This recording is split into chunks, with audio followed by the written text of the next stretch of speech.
नमस्कार मंडळी, भरपूर लोकांना प्रश्न पडतो की मार्गशीर्ष महिन्याचे उपवास आपण करतो, पण त्यामागे काय कारण आहे व ते उपवास केल्याने काय फळ प्राप्त होते? चला मंडळी जाणून घेऊया त्याबद्दल. मार्गशीर्ष महिन्यातले गुरुवार केल्याने आपल्या मनातील सर्व इच्छा पूर्ण होतात. तसेच घरामध्ये सुख व समृद्धी नांदते. घरात आनंदाचे वातावरण राहते. हे व्रत शक्यतो स्त्रिया करत असतात.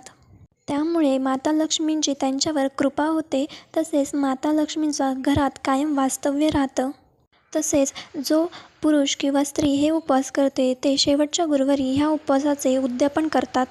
हे व्रत केल्यास आपल्या मनातील सर्व इच्छा पूर्ण होतात. आपल्या घरात सुख व समृद्धी लाभते. तर मंडळी, तुम्ही नक्की देखील हे उपवास करा. तर मंडळी, जाणून घेऊया 2025मधील काय तारखा आहेत.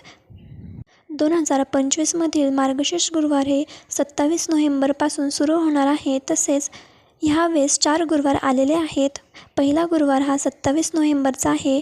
तसेच दुसरा गुरुवार हा 4 डिसेंबरचा आहे आणि तिसरा गुरुवार हा 11 डिसेंबरचा आहे आणि शेवटचा चौथा गुरुवार हा 18 डिसेंबरचा आहे.